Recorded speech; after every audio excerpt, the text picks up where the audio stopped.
திருவண்ணாமலை திடீர் மண் சரிவால் பாறைகள் உருண்டு விழுந்ததுல 7 பேர் உயிரிழந்த சம்பவம் நெஞ்சை பதற வைக்குது அப்படின்னு நம்ம தளபதி கிட்ட இருந்து இரங்கல் போஸ்ட் வந்திருக்கு. அதாவது என்ன சொல்லியிருக்காருன்னா நம்ம தளபதி, திருவண்ணாமலை தீபமலையில் ஏற்பட்ட திடீர் மண் சரிவால் பாறைகள் உருண்டு விழுந்ததில் உதையுண்டு 3 வீடுகளில் சிக்கியவர்கள் சடலமாக மீட்கப்பட்ட செய்தி நெஞ்சை பதற வைக்கிறது. உயிரிழந்தவர்களின் உறவினர்களுக்கு எனது ஆழ்ந்த அனுதாபங்களை தெரிவித்துக் கொள்வதோடு அவர்களின் ஆன்மா சாந்தியடைய இறைவனை பிரார்த்திக்கிறேன். கடந்த காலத்திலும் சரி தற்போதும் சரி தாங்கள் உயிரை பணயம் வைத்து மக்களின் உயிரை காக்கும் பேரிடர் மீட்பு படையினரின் அர்ப்பணிப்புடன் கூடிய பணி என்பது அளப்பரியதாகும். இருப்பினும் புயல், மழை, வெள்ளப்பெருக்கு ஆகிய காலங்களில் ஒன்றிய, மாநில அரசுகள் உரிய முன்னெச்சரிக்கை நடவடிக்கைகளை மேற்கொள்வதோடு அதிக அளவில் ஆபத்து நேரிட வாய்ப்புள்ள பகுதிகளில் பேரிடர் மீட்பு படைகளை தயார் நிலையில் வைத்திருப்பது அவசியமாகும். தமிழகத்தில் கிருஷ்ணகிரி, தர்மபுரி, சேலம், நாமக்கல், கரூர், ஈரோடு, நீலகிரி, கோவை, திருப்பூர், திண்டுக்கல், தேனி, மதுரை, திருச்சி, பெரம்பலூர், திருப்பத்தூர் ஆகிய மாவட்டங்களில் கனமழை தொடரும் என வானிலை ஆய்வு மையம் தெரிவித்துள்ளது. இந்நிலையில் அங்கு மலையடிவாரங்களிலும் மற்றும் தாழ்வான பகுதிகளில் வசிப்பவர்களையும் ஆற்றங்கரையோரம் வசிப்பவர்களையும் பாதுகாப்பான இடங்களில் தங்க வைத்து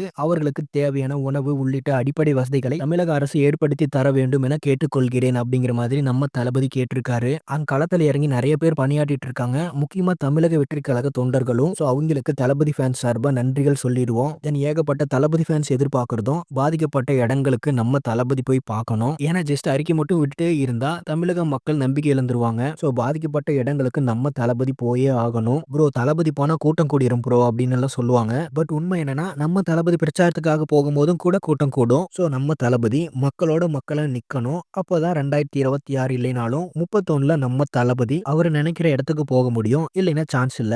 வெயிட் பண்ணி பார்ப்போம் தளபதி என்ன பண்ண போறாருன்னு. தென் ஃபைனலா இந்த நியூஸ் பத்தின உங்களுடைய ஒப்பீனியனை கமெண்ட்ஸ்ல சொல்லுங்க. அண்ட் இது மாதிரியே தளபதி பத்தின அப்டேட்ஸ்க்கு நம்ம சேனலை மறக்காம சப்ஸ்கிரைப் பண்ணுங்க. Thank you friends.